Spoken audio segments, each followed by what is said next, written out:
Nah, ini saya coba search karena dari buku sendiri saya kurang bisa mencari titik perbedaannya agak blur, sehingga saya coba cari di tempat lain. Ya, jadi kurang lebih kalau dinyatakan di sini, probability and statistics are related areas of mathematics which concern themselves with analyzing the relative frequency of events. Ya, jadi berbicara tentang nantinya tentang produk, frekuensi, keberadaan, eksistensi dari masing-masing sifat atau behavior yang ada di dalam produk atau populasi, suatu populasi. Jadi populasi nanti bisa dianggap sebagai populasi manusia, bisa juga dianggap sebagai populasi produk dari suatu manufacturers.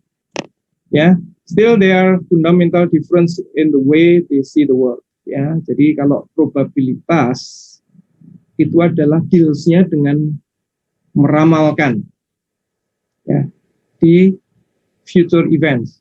Jadi kejadian-kejadian yang akan datang. Jadi sesuatu yang kita ramalkan apa yang terjadi dengan probability yang terjadi dari kemungkinan-kemungkinan yang ada dalam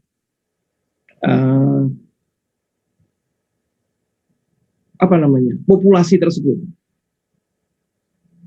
di mana peramalannya itu yaitu berbasis pada past events, ya, frekuensi dari kejadian-kejadian yang terjadi sebelumnya. Nah, kalau statistik, saya tulis di sini, statistik itu bukan melakukan suatu peramalan, tapi dia melakukan analisis behavior dari kumpulan produk yang sudah ada. Jadi bisa dikelompokkan kumpulan-kumpulan dari sifat-sifat yang ada dalam suatu kelompok itu bisa dilakukan pengelompokan, dan itu semuanya dilakukan oleh ilmu statistik. Jadi apa yang sudah ada itu dikelompokkan sesuai dengan sifatnya masing-masing, dan itulah namanya statistik. Jadi misalnya seperti kita ada kumpulan manusia, kumpulan masyarakat, kemudian kita kelompok-kelompokkan, jumlah laki-lakinya berapa, jumlah perempuannya berapa, jumlah orang tuanya berapa, yang muda berapa, yang bayi berapa, dan data-data tersebut dikelompokkan, kemudian bisa dibuat justifikasi mengenai prediksinya ke depan. Nah, inilah namanya probability ke depannya bagaimana. Jadi kalau statistik itu bekerja dengan data yang sudah ada, kalau probabilitas menggunakan statistik untuk meramalkan kejadian yang akan datang. Kurang lebih hubungannya seperti itu. Jadi kalau ini coba saya himpun dalam bahasa saya sendiri ya. Ilmu statistik adalah ilmu yang menjelaskan tentang distribusi keragaman kualifikasi data dalam suatu himpunan. Jika himpunan tersebut sangat besar, maka bisa dibuat perwakilan himpunan yang jumlahnya lebih sedikit. Jadi nanti ada pembedaan antara kita mengambil data secara keseluruhan yang kita sebut sebagai sensus, dan mengambil data secara sedikit dengan keterwakilan yang dipahami yang kita sebut sebagai survei, ya, untuk menggambarkan sifat distribusi dari himpunan tersebut. Ilmu statistik akan mengajarkan bagaimana behavior dari distribusi keragaman dari suatu himpunan, ya. Jadi contohnya begini, yang paling sederhana aja, kita bisa membuat data berbasis kepada dadu. Anda tahu dadu punya 6 sisi, kemudian Anda lakukan pelemparan sebanyak 1.000.000 kali sehingga Anda punya 1.000.000 data. Dan hasilnya apa? Kita yakin bahwa dengan 1.000.000 itu maka distribusi 1 sampai 6 itu akan merata, ya. Jadi semakin besar jumlah sampel yang merupakan, ya, jadi gini, jika kita lihat distribusinya, maka sejumlah 1.000.000 eksperimen itu akan menghasilkan distribusi yang rata, ya. Tetapi Kalau dari sejuta itu kemudian kita ambil kurang dari 6 data, misalnya hanya 5 data, kemudian Anda lihat distribusi dari 1 sampai 6 tidak akan merata semua. Karena apa? Karena jumlah dari behaviornya itu kurang dari jumlah yang ada di dalam jumlah sampel yang Anda ambil. Ya, jadi di sini diharapkan tentunya untuk bisa melihat kalau kita tidak ambil sejuta, kita ambil distribusi dari ke-6 number itu. Ya, semuanya bisa diharapkan akan rata semua. Jadi paling tidak kita harus mengambil sampel itu sebanyak 6 sehingga bisa mewakili 6 possibility itu. Lebih-lebih kalau kita bisa kelipatan dari 6, maka distribusinya akan bisa rata.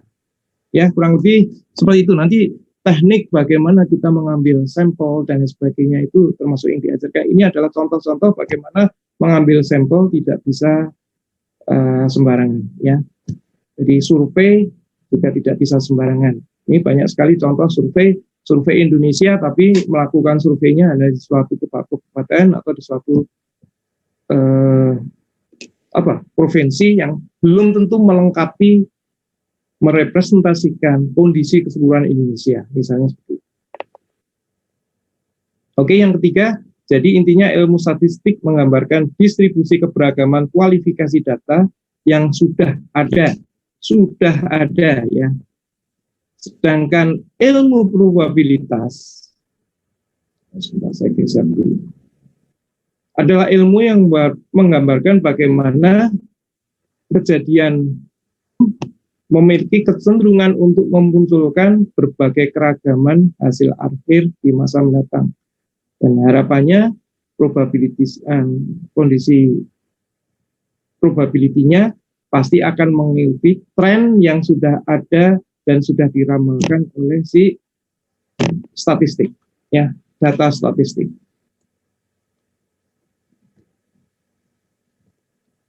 Nah, kurang lebih kita mencoba menghubungkan, ya,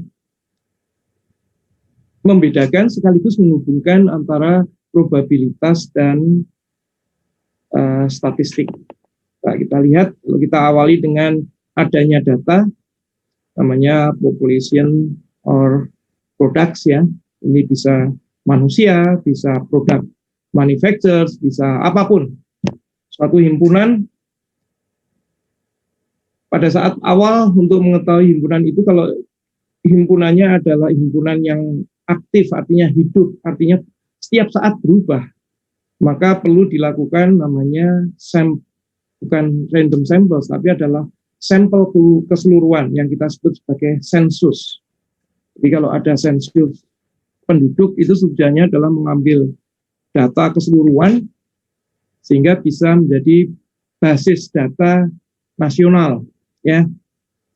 Nah, itu dilakukan pasti tidak akan setiap tahun karena biayanya akan besar, ya. Jadi untuk mengambil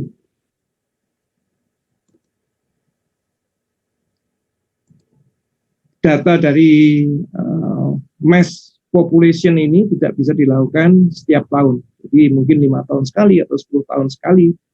Tetapi perubahannya harus dideteksi setiap tahun. Nah, tentunya supaya biayanya tidak sebesar biaya sensus, maka kita lakukan yang namanya proses sampling atau survei. Nah, ini yang kita sebut sebagai random samples atau survei, ya.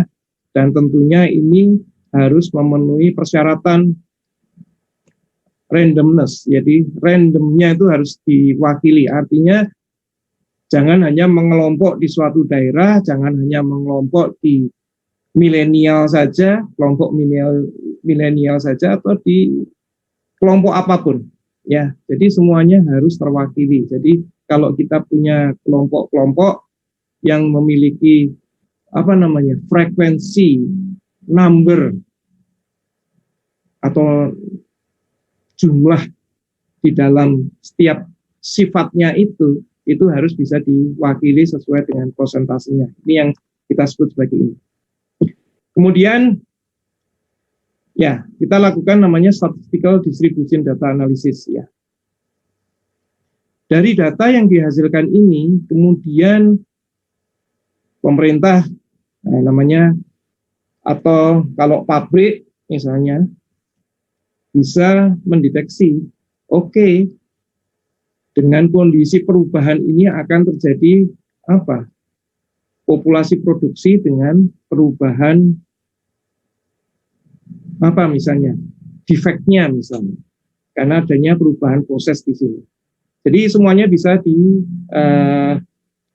diramalkan dengan data yang sudah ada, bisa diramalkan misalnya ganti mesin dan lain sebagainya. Kalau misalnya ada di suatu pabrik manufacturer, bisa juga perubahan policy pemerintah kalau itu ada di masyarakat, maka akibatnya apa terhadap populasi atau produksi ini pada akhirnya nanti bisa diramalkan dengan ini ya.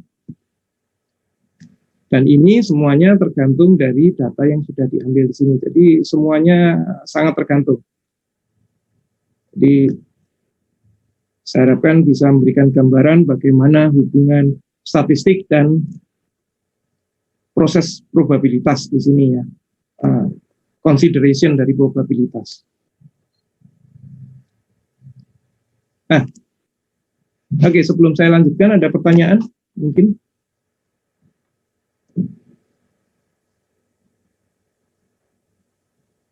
Atau tidur semua? Cukup jelas Pak untuk sampai cukup jelas ya.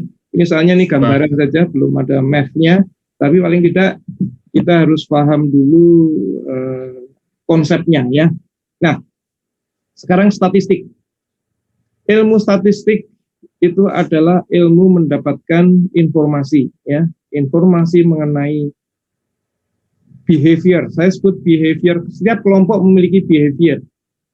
Mungkin behaviornya hanya dalam arti jumlah dari masing-masing kelompok itu. Misalnya saja,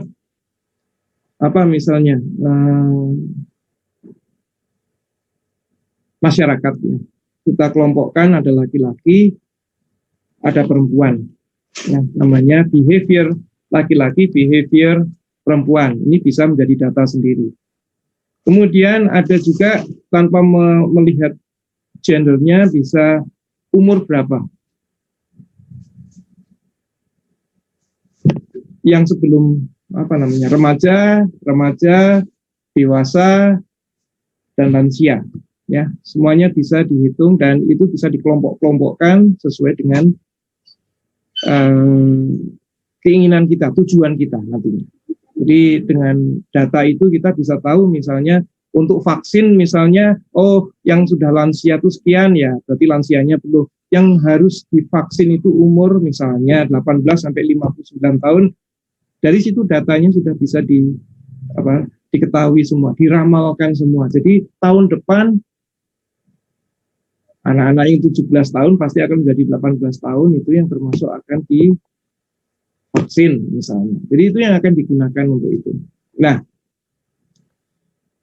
begitu juga di dalam manufaktur ya. Manufaktur itu kejadian defect atau kerusakan dalam produk itu bisa terjadi kapanpun, bisa diakibatkan oleh berbagai parameter yang ada di dalam produksi.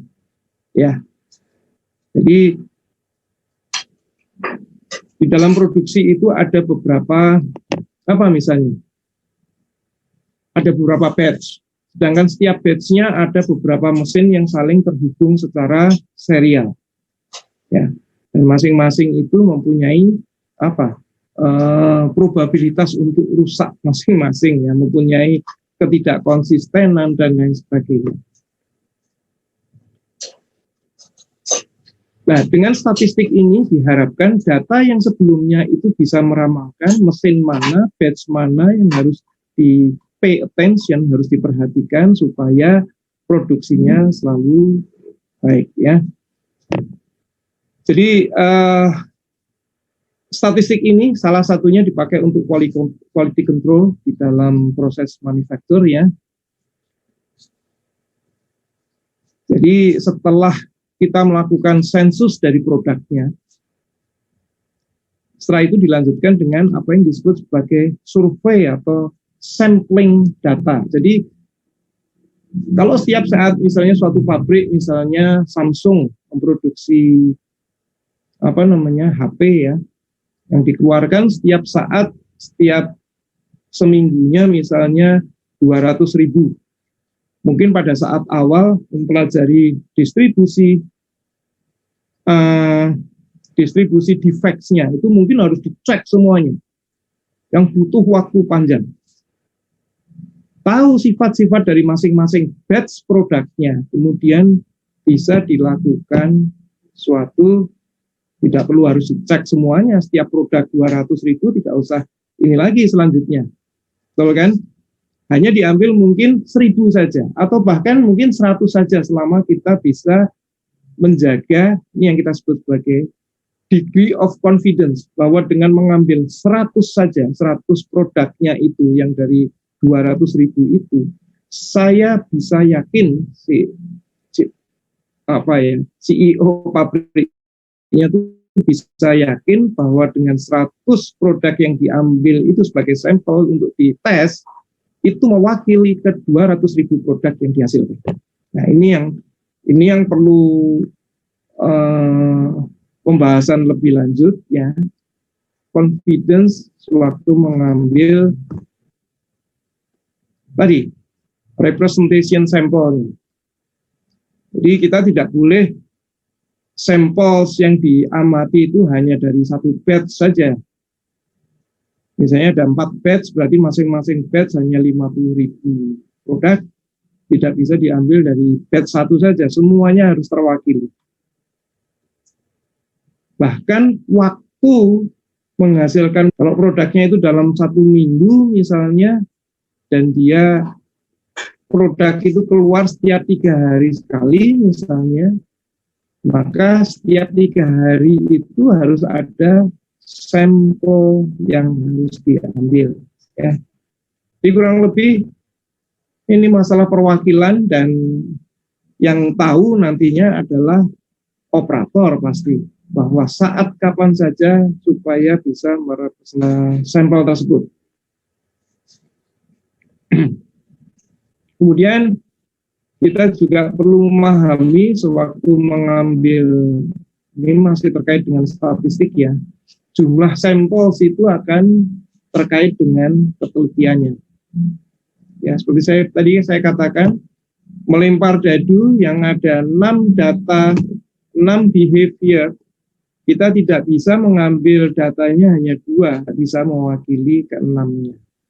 Sehingga sampel size-nya pasti dikaitkan dengan jumlah dari behavior-nya atau jumlah dari kelompoknya.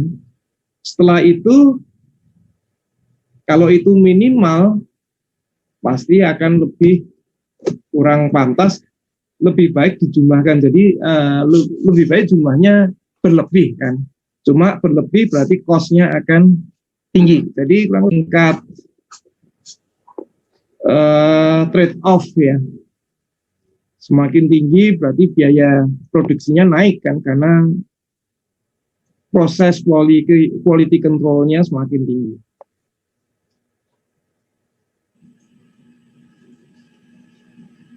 Ya, jadi pengambilan sampel ya, simple random sampling, jumlah produk aja berapa sampel aja, memang efisien ya dari cost ya. Dari sisi cost sangat efisien, dan tapi kadang-kadang tidak appropriate ya, tidak semestinya. Jadi banyak tidak telitinya. Menyebut samples, jumlah dari samples itu adalah jumlah dari barang yang ada. Secara material itu jumlahnya harus, padahal mungkin barangnya hanya 1 atau 2 seperti yang saya tunjukkan, tetapi pengukurannya yang berkali-kali.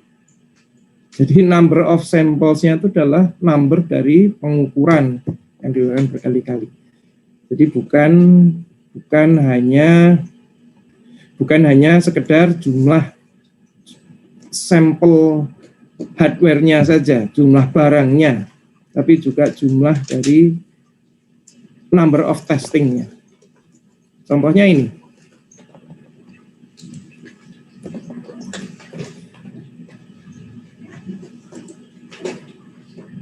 Saya tunjukkan di sini. Ini ada suatu perangkat yang diberi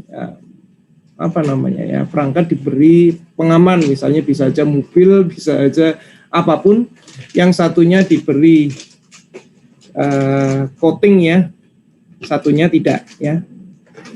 Jadi kemudian perlakuan yang diberikan adalah humidity. Jadi contohnya di sini kalau ada suatu chamber di sini, di mana humidity-nya 20%, dan satunya lagi humidity-nya 80%, sama ya di bawah. Jadi hanya dua chamber saja, 20% dan 80%. Kemudian kita coba bandingkan uncoated, dan satu lagi adalah chemical corrosion coating-nya. Ya, jadi kasih coating dengan chemical, satunya lagi tidak ada coating-nya. Apa yang terjadi setelah pemakaian ya dengan humidity 20%, pemakaiannya adalah 975. Sedangkan 80%, maka cycle pemakaian dari alat itu adalah hanya 350. Nah, kalau diberi coating, Anda bisa lihat ternyata jauh lebih tinggi, hampir 2 kalinya ya.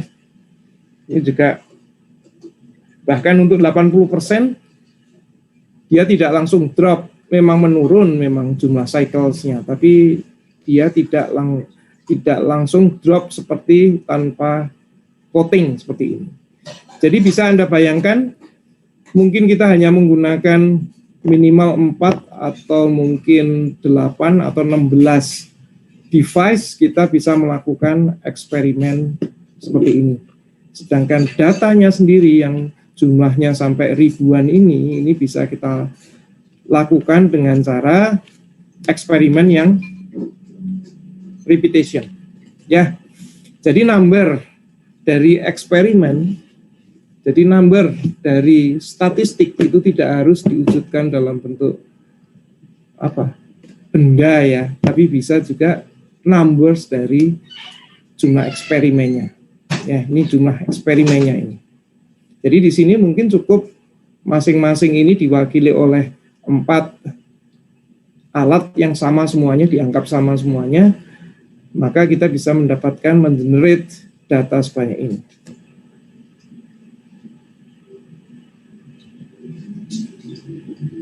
Oke, ada pertanyaan sebelum kita lanjut?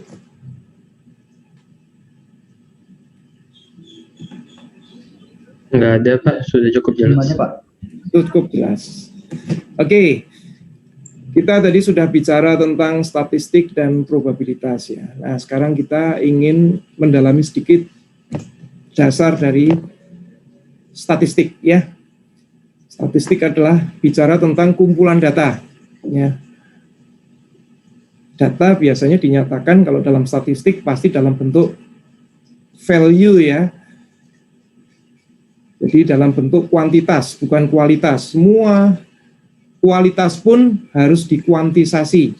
Jadi nggak ada dalam statistik itu kata baik, tidak baik, agak jelek, nggak ada. Semuanya harus diwujudkan dalam suatu skala angka, number, ya. Nah, dari kumpulan populasi data tersebut, kalau kita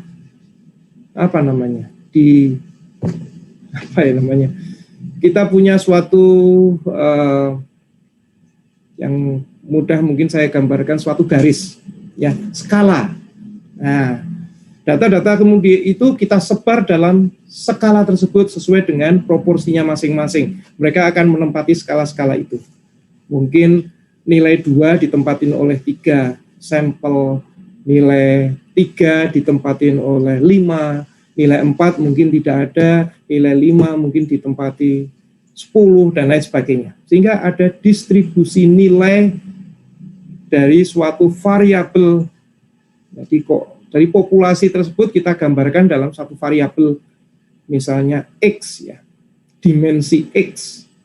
Nah, mereka akan tersebar di situ dan memiliki frekuensi atau jumlah masing-masing sesuai dengan nilainya masing-masing. Ya, saya sebut, kalau sebelumnya saya sebut sebagai behavior. Behaviornya itu harus dinyatakan dalam bentuk angka. Ya, nah, karena mereka sudah tersebar, ada dua konsep di sini untuk menyatakan ketersebaran dari data tersebut. Ya, yaitu ada konsep yang namanya adalah mean, rata-rata, dan median. Median itu adalah tengah value dari skala di mana data tersebut menyebar. Jadi kalau Anda lihat di sini, mean itu kita sering menyebutnya sebagai rata-rata, ya.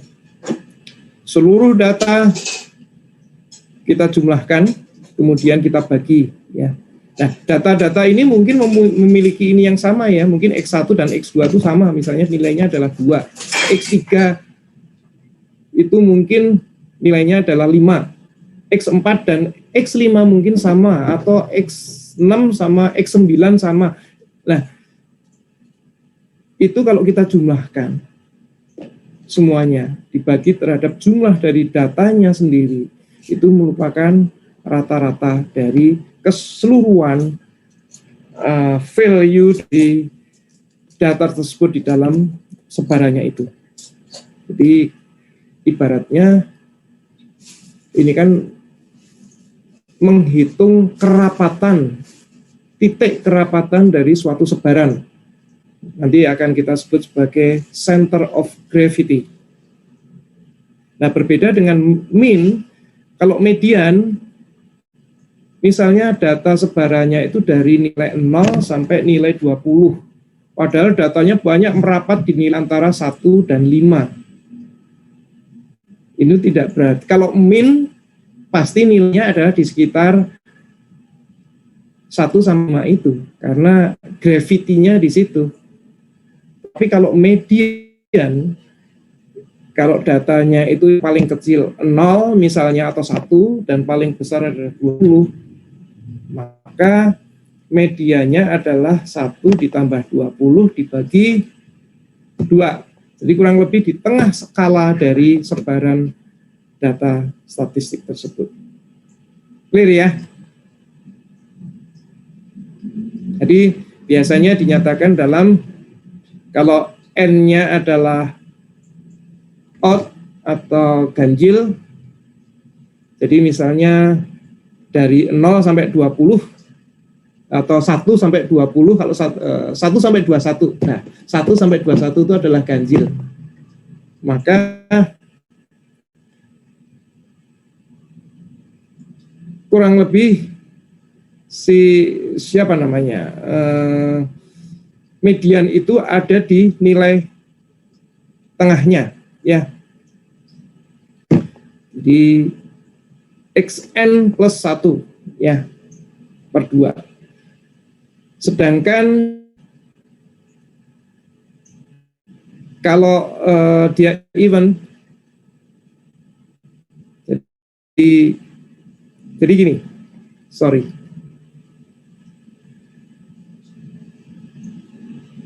Kalau tadi misalnya X1 sampai X21, ya, itu kan ganjil kan, ya. Berarti nantinya X21 ditambah 1 berarti X22 dibagi 2. Kurang lebih nanti jatuhnya adalah X11, ya. Jadi ini maksudnya medianya adalah di X11. Sedangkan kalau dia genap, maka tinggal dijumlahkan saja.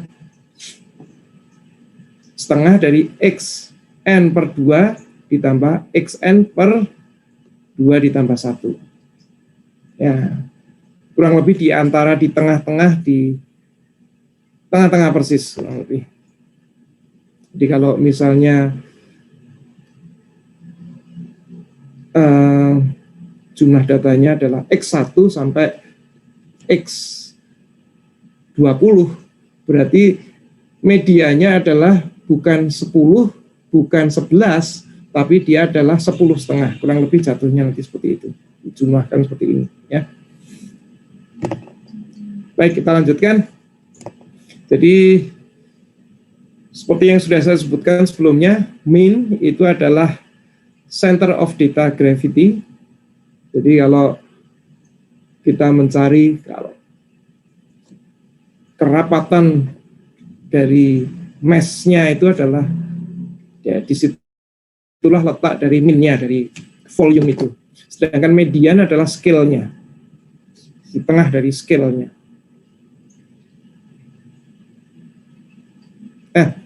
Selain tadi ada location, ya, titik location di mana dia di tengah skala atau tengah gravity. Ada juga ukuran lain yang kita sebut sebagai variability atau spreading dari datanya.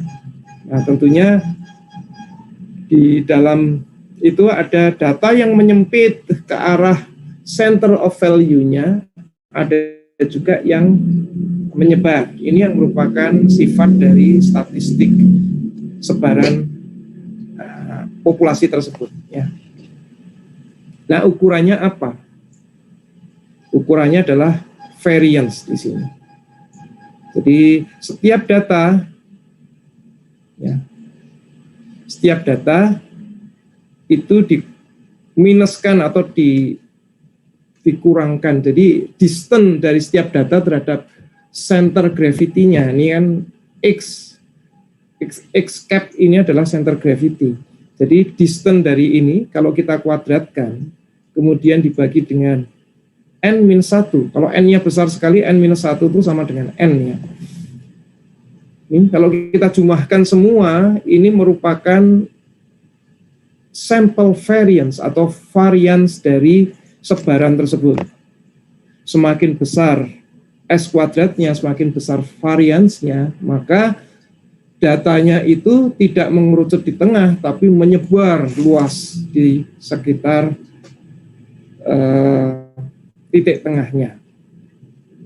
Nah, variance ini kalau kita squarekan, ya, root squarekan, maka kita sebut sebagai sample standard deviation. Jadi S atau S kuadrat itu melambangkan jarak sebaran datanya terhadap titik tengah dari center of gravity dari data tersebut, ya, dari mean-nya. Nanti kita akan lihat ada contoh gambar waktu kita membicarakan tentang apa yang disebut normal curve, ya, atau Gaussian, kurva Gaussian distribusi. Nggak ada pertanyaan, ya. Kalau ada pertanyaan langsung interrupt saya. Oke, kita sudah tahu tadi sebaran, kita sudah tahu lokasi, center lokasinya, kita sudah tahu sifat sebaran dari populasinya, kemudian how we presented, bagaimana kita menampilkannya. Jadi menampilkannya macam-macam, ya, ada yang model bar chart seperti ini, ada yang model ini, lingkaran dipecah-pecah sesuai dengan frekuensinya masing-masing, frekuensi kejadian atau frekuensi dari jumlah sifatnya masing-masing. Atau bahkan yang bentuknya seperti di kanan bawah ini yang namanya acak, ya. Acak itu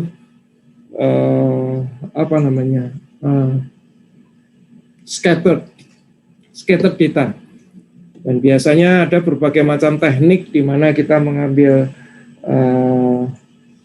nilai tengahnya, seolah-olah ini adalah sebenarnya datanya adalah garis, kemudian kita akan melihat errornya itu dengan menghitung standar deviasinya dan kemudian menghitung yang tadi kita jelaskan tadi variance-nya untuk menjelaskan seberapa besar data tersebut terhadap ramalan dari garis ini ya, linear prediction-nya nantinya.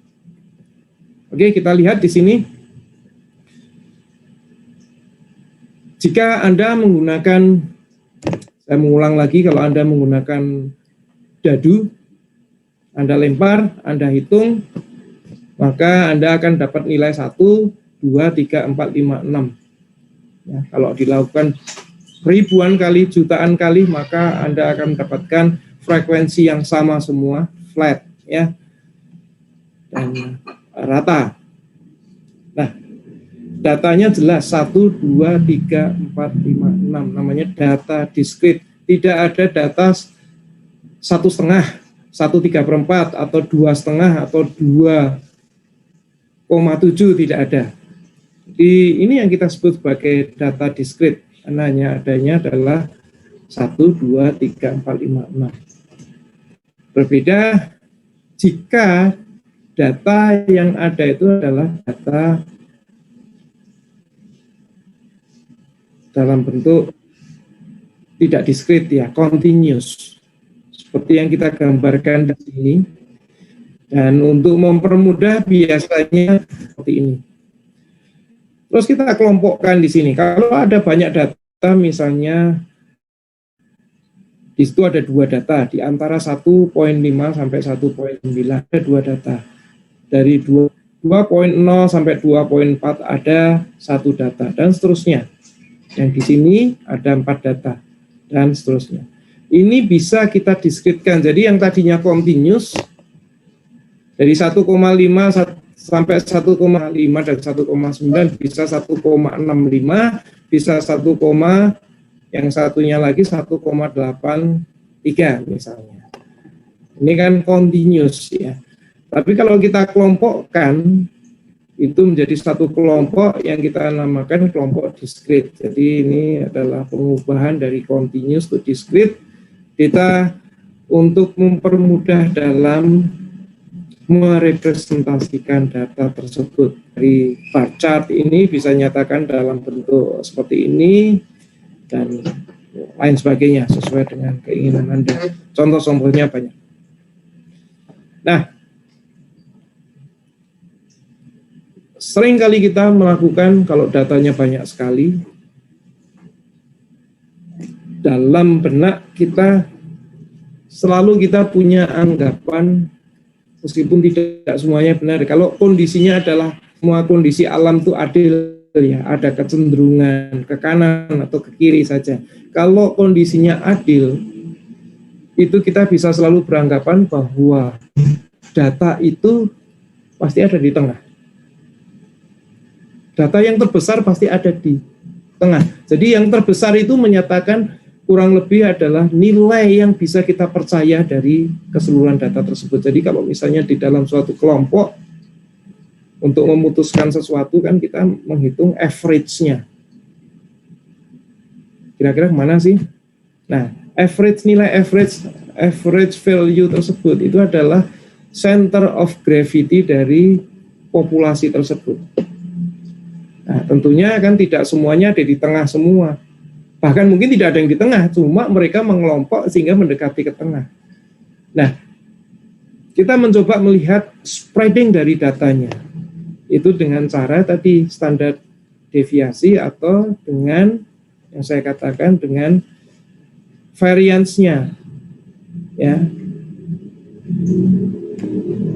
Umumnya bentuknya data itu bisa kita harapkan seperti ini, yang di tengah pasti lebih besar. Logika kita akan mengatakan seperti ini.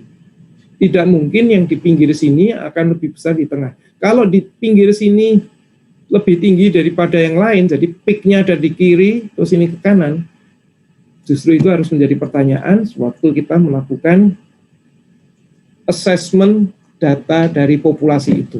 atau mungkin populasinya nggak benar, atau kita mungkin cara mengelompokkannya nggak benar.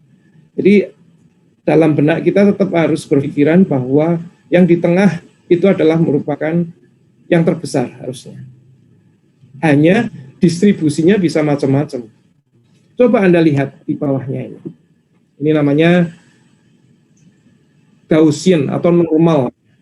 Kenapa normal? Karena ini yang dianggap paling logis dari segala kejadian, meskipun itu tidak semuanya seperti itu. Nanti kita akan banyak belajar, ada Poisson di semiconductor itu kejadian statistiknya itu tidak semuanya normal. Ya, peluruan elektron misalnya dari conduction band ke valence band itu namanya Poisson distribution. Kita lihat contoh di bawah ini, di tengah ini ideal. Ya, biasanya orang belajar statistik di awal itu akan belajar ini sebagai model yang favorit, ya. Namanya normal distribution. Tapi bisa saja keseimbangan ini bisa kegeser ke kiri atau bisa kegeser ke kanan. Nah, kalau ke kiri namanya Poisson distribution, saya nggak tahu yang kanan itu ada istilah lain lagi. Tapi kelihatannya juga sebenarnya hampir sama dengan Poisson distribution, ya.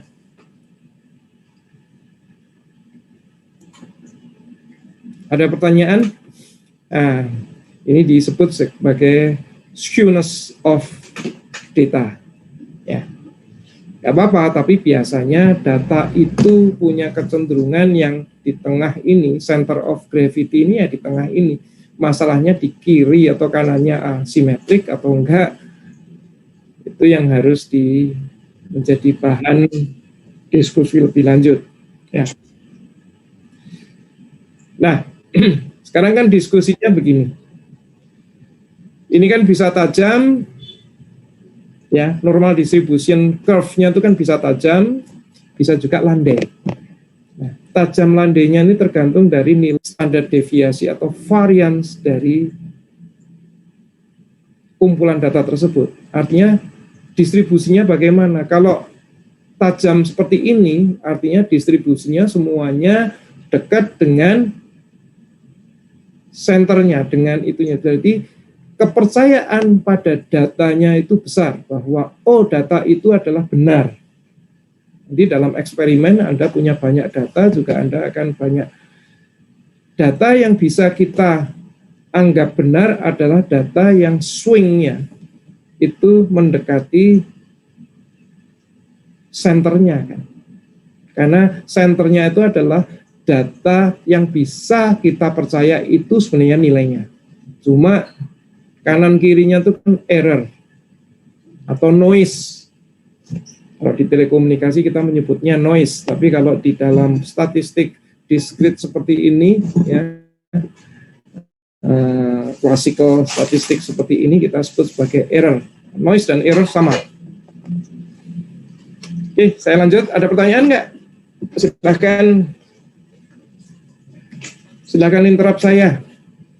Saya kepengen ada yang tanya sebenarnya. Pengen lihat ada yang. Saya mau bertanya, Pak. Iya, Sandi. Silakan. Ke slide sebelumnya nggak? Ini, Pak. Kan dulu, Pak, waktu SMA kita belajar statistika gitu kan, Pak. Dikasih data gini baru kita kerjain. Kalau kita nggak tahu kejadian seperti ini, interval kelasnya ada nggak dalam kehidupan sehari-hari, Pak? Atau ini hanya dipakai untuk menutupi rumus yang udah dikasih biar bisa dikerjakan gitu, Pak? Pertanyaan iya, bagus. Pak. Ya. Iya, Pak. Terima kasih, Pak. Anda percaya nggak? Karena ada rumusnya, saya percaya. Ya. Sekarang pertanyaan saya ini masalah filosofi.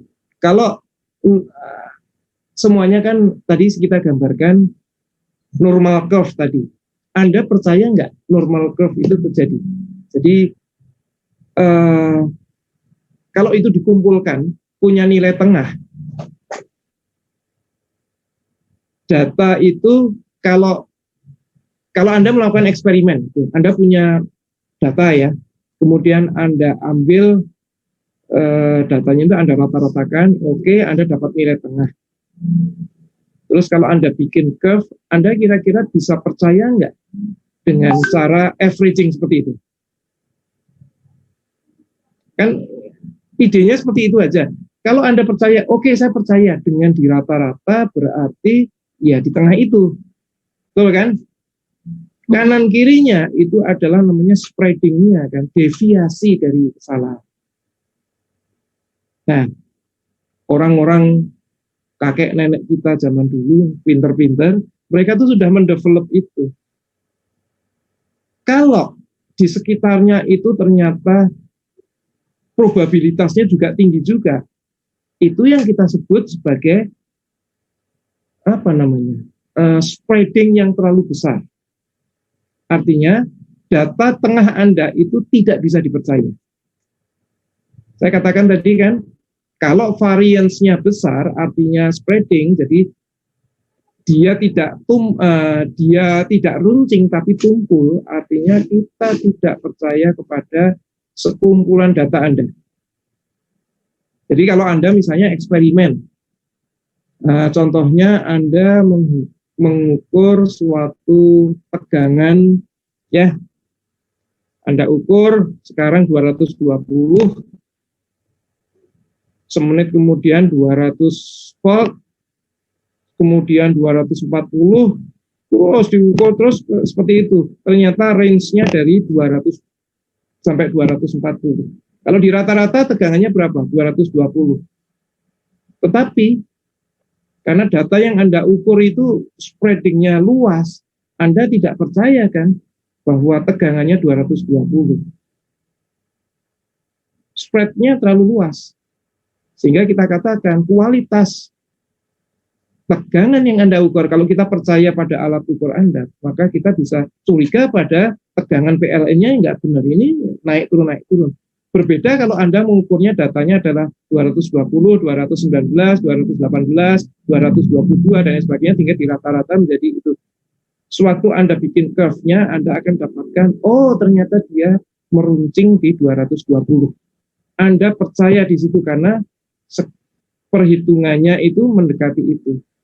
Tapi kalau data Anda spread-nya terlalu luas, itu artinya tengahnya itu juga tidak bisa dipercaya benar. Nah inilah sebenarnya apa yang dikatakan guru Anda itu memang mungkin simplify, ngasih data untuk bisa dipercaya. Tapi dalam kondisi sehari-hari, itu memang seperti itu. Sehingga itu menjadi sistematika keilmuan, jadi konsep keilmuan. Bahwa data itu sebenarnya bisa dicari center of gravity-nya. Sebarannya itu merupakan ketidakpercayaan kita terhadap kumpulan data tersebut. Nah, ketidakpercayaan itu bisa terjadi karena alat ukurnya yang tidak benar, atau memang yang diukur memang tidak bisa dipercaya, dua-duanya tidak bisa dipercaya. Gimana Sandi? Menjawab? Baik Pak, menjawab Pak. Ya, jadi kasih, pertanyaan yang bagus. Jadi waktu Anda muda dulu, bukan berarti Anda tua sekarang ya. Waktu Anda SMA dulu, Anda diminta untuk ngeplot itu. Tapi sebenarnya itu ditanamkan bahwa pengertian bahwa data itu memiliki apa yang disebut konsep center of gravity. Data, misalnya center of gravity of the data. Jadi kumpulan data itu punya center of gravity. Di mana center of gravity itu, kalau data-data itu di sekelilingnya, berarti konsisten. Saya percaya data itu. Tapi kalau datanya nyebar kemana-mana, gimana Anda mau percaya dari kumpulan data itu untuk ditentukan sebagai informasi? Ya kan? Jadi kumpulan data itu kan ibaratnya kita harus bisa menentukan data itu apa. Jadi satu kesatuan yang mewakili kumpulan data itu. Kurang lebih itu dimaksudkan dengan mean ya. Dan normal tadi juga menandakan bagaimana kita bisa mempercayai kumpulan data itu dan keterwakilannya oleh si data yang disebut mean tadi. Oke. Nah, kurang lebih ini Anda lihat di sini normal atau Gauss distribution ya. Anda lihat ada 3 ini ya.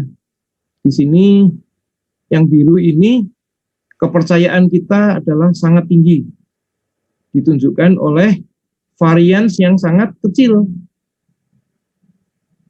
Jadi spread-nya tuh kecil, artinya kesalahannya kecil, noise-nya kecil. Jadi kalau kita punya signal, kalau orang Telkom, bit 1,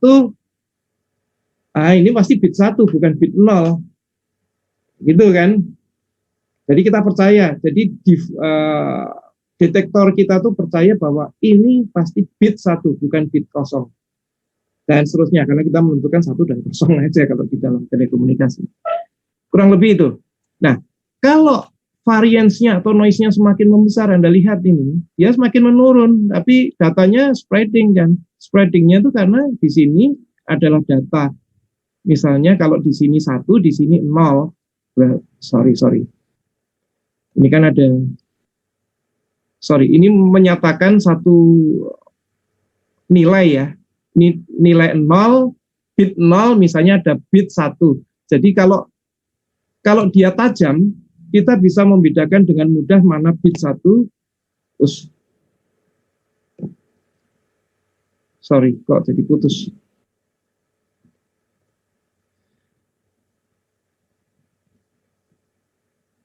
Nanti kita akan, kalau contohnya dalam telekomunikasi, saya mungkin masih contohnya di bidang telekomunikasi ya. Tadi kok layar saya mati, masih kelihatan ya? Jadi tolong kasih feedback, Sandi. Masih masuk Pak. Tahu-tahu komputer saya kok blank. Ini udah hidup lagi. Ya. Jadi di dalam menentukan 1 dan 0, kalau di sini 0, di sini ada lagi nanti ada suatu curve lagi 1. Jadi 0-nya itu bisa kanan kiri karena ada noise. Kita bisa menyatakan ini termasuk apalagi kalau dia overlap. Nah, ini akan membingungkan ini 1 atau 0. Kalau dia belum overlap, dia masih bisa dinyatakan mana 1 dan mana 0. Jadi ada suatu threshold tertentu di mana si noise itu, si variance ini tidak boleh dilampaui. Jadi kalau ini semakin mendatar seperti ini, nanti titik satunya lagi kan kita punya peak lagi ya. Nah ini akan ada persilangan di mana terjadi ambiguity, apakah dia 1, apakah dia 0. Itulah namanya error di situ. 0 tapi dianggap 1 atau 1 bisa dianggap 0. Nah itu sering kali bukan sering kali terjadi, itulah yang terjadi dalam dunia telekomunikasi ya, khususnya yang digital ya. Jadi ini bermanfaat sekali, tapi tidak hanya di telekomunikasi ya, dalam kehidupan kita sehari-hari, dalam eksperimen kita, dalam menentukan quality control suatu produk, semuanya butuh ini. Ini saya kasih gambaran aja tadi cuma di bidang telekomunikasi bagaimana si variance yang membesar itu menyebabkan ya ketidakpercayaan dan bisa menunjukkan besarnya error. Yang di kanan orang sering menyatakan kalau ini kan distribusi dari probabilitas. Kalau yang di kanan adalah fungsi distribusi dari kumulatif. Nah, kumulatifnya kalau probabilitas apa? 1 ya. Seluruh probabilitas itu kalau dijumlahkan dalam satu kejadian, yang jenis kejadian pasti jumlahnya adalah sama dengan 1. Jadi nggak usah kita bingungkan. Rumusnya pasti Anda sudah mengenal, ini saya perbesar di sini ya. Rumus normal itu adalah ini. Jadi kalau kita lihat ini adalah normalisasinya, sedangkan rumus utamanya adalah ini. Eksponensial ini. Ya, jadi mu sendiri itu adalah mean of x dari ini center of gravity datanya. Jadi kita pelajari sebelumnya, dikuadratkan ya, sehingga dengan harapan bentuk dari, kalau dikuadratkan seperti ini pasti bentuk kanan dan kirinya akan simetrik ya. Jadi aku yakin harus ini. Dan ini adalah untuk menormalisasi dari fungsi ini. Jadi kalau kita integralkan ini dikalikan ini, hasilnya adalah sama dengan, harusnya kalau diintegralkan dari 0 sampai tidak berhingga, harus hasilnya sama dengan 1. Kurang lebih itu aja. Kenapa kok muncul angka ini, ya. Jadi ini memang didevelop oleh si Gauss. Jadi dimunculkan dulu rumus ini. Jadi kalau kita melihat ide bagaimana mereka melakukan itu, dimunculkan rumus ini dulu. Jadi normal distribution itu sebenarnya adalah ideal function, ya, yang dibikin oleh si Gauss.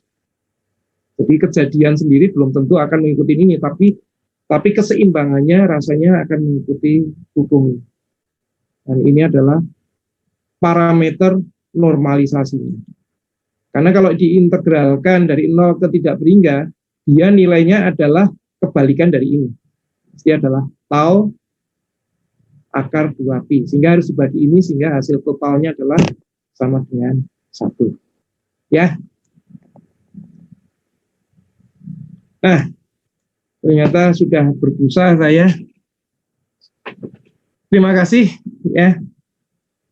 Saya harus memulai dengan yang probabilitas, tapi mungkin untuk hari pertama mungkin kita cukupkan dulu biar Anda tidak capek. Mungkin ada pertanyaan? Kita bermain-main dengan angka nantinya. Pak, ya. Mau nanya. Siapa? Tadi varians kalau n-1 itu kapan berlaku? Gimana? Kalau maksudnya penentu parameter besar kayak gitu kalau rumus n-1.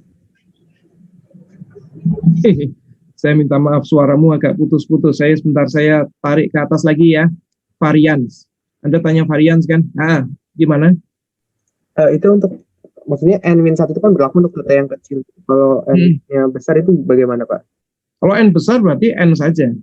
Tapi kan jangan n-nya cuma 1. Kalau n-nya sama dengan 1, namanya bukan statistik lagi, deterministik gitu. Enggak, maksudnya parameter berapa gitu, n-nya itu untuk besar, n-1 diaproksimasikan sebagai n gitu. Iya, betul. Ya, Anda kalau misalnya n-nya 100 itu sudah 1 bisa dianggap hilang. Tapi kalau n10, nah ini yang sangat penting. Kalau n10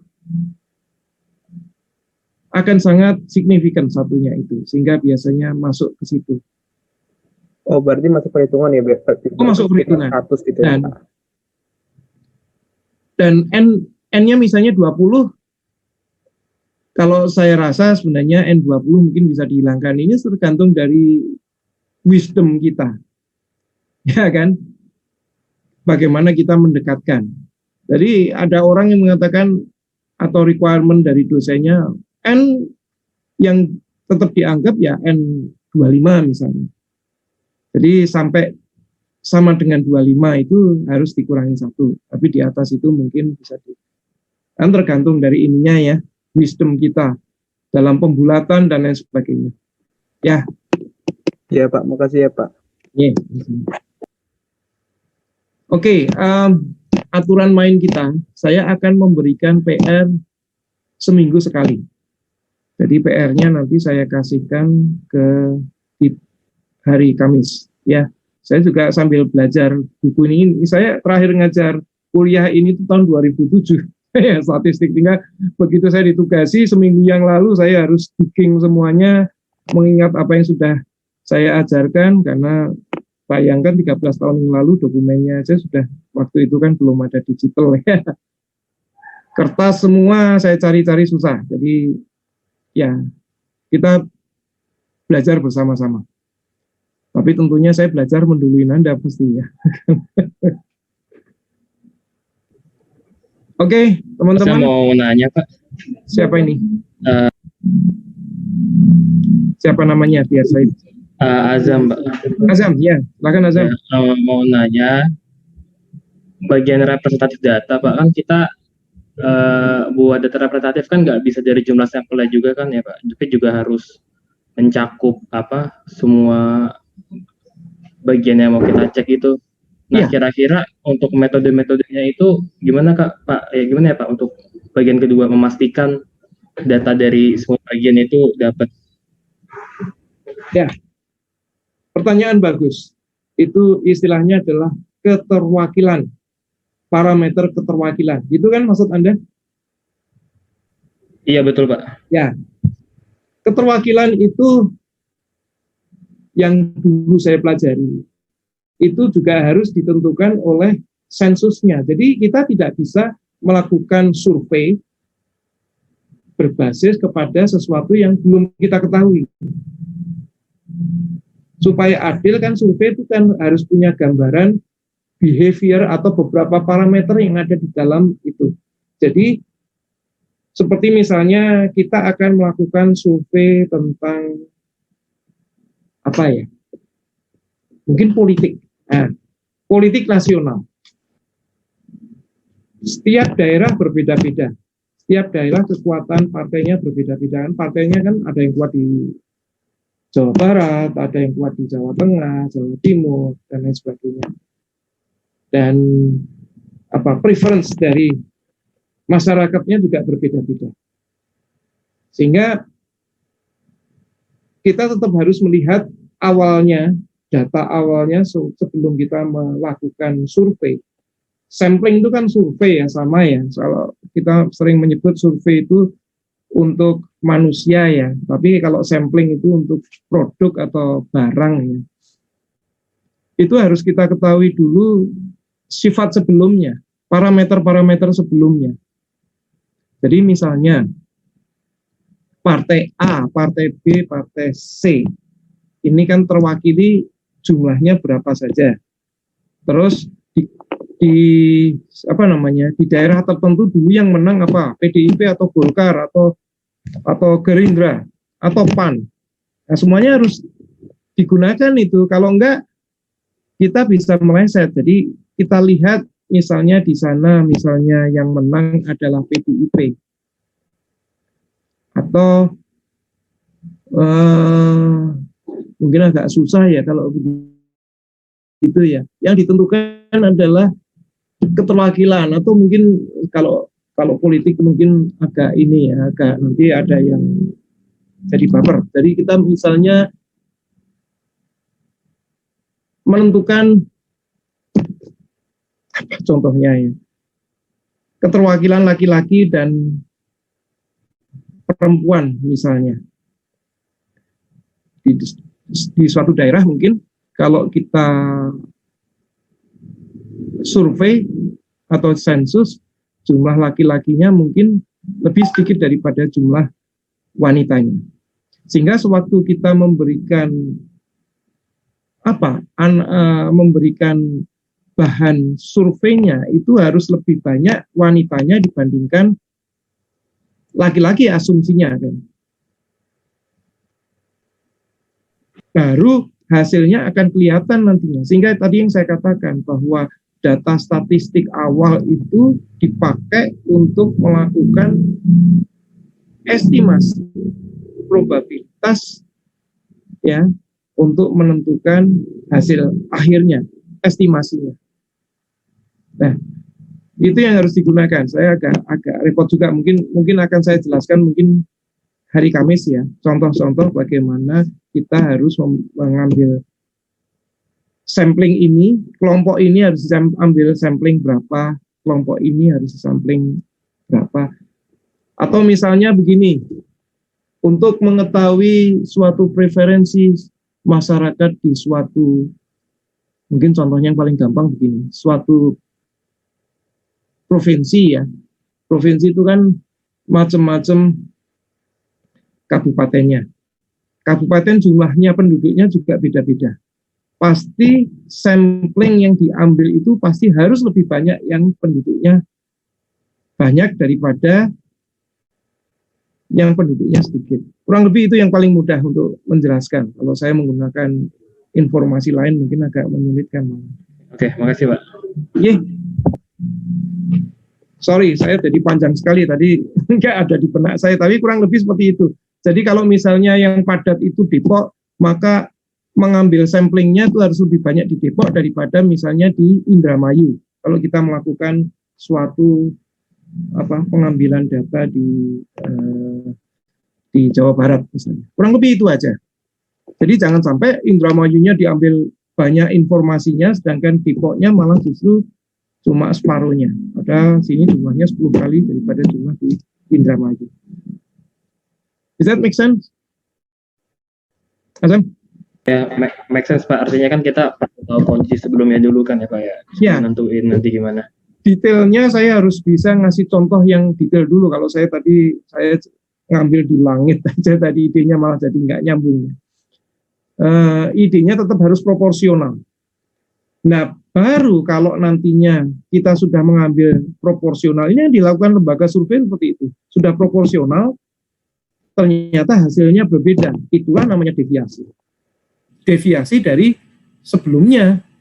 Sehingga kita bisa menyimpulkan, oh terjadi perubahan preferensi, terjadi entah politik, entah apa, ya, atau pendapatan daerah, dan sebagainya. Jadi tetap harus ada basic datanya dulu untuk kita bisa melihat itu. Tanpa itu ngawur namanya, ya, samplingnya ngawur. Semoga puas ya Azam. Ya, baik, saya tadi terlalu panjang karena saya coba ngambil ide dari langit, ternyata enggak, malah terlalu sulit. Ya nggak apa-apa Pak. Ya. Siapa lagi yang mau tanya? Jadi PR nanti saya ambilkan dari buku ya. Saya kasihkan nanti hari Kamis, dan video ini saya upload ke mana? Ke YouTube. Setelah itu saya tampilkan di situ juga di mana? Emas. Jadi komunikasi kita di Emas dan WhatsApp. Oke. Cukup ya. Oke, kalau sudah cukup, tadi kan saya sudah sampai di mana terakhir ya. Sudah, terima kasih ya. Sudah 1,5 jam, sampai ketemu hari Kamis ya. Kadang-kadang saya mungkin presentasinya pendek, tapi biasanya saya sudah ada pre-recording, saya tampilkan, saya presentasi pendek, tapi saya harapkan Anda juga lihat di YouTube saya ya. Jadi tergantung dari kondisi kita, tapi seluruh materi semuanya saya tampilkan dalam video, sehingga kalau tidak sempat datang ke kuliah saya bisa melihat dari video tersebut. Oke, terima kasih adik-adik semua, sampai ketemu hari Kamis ya.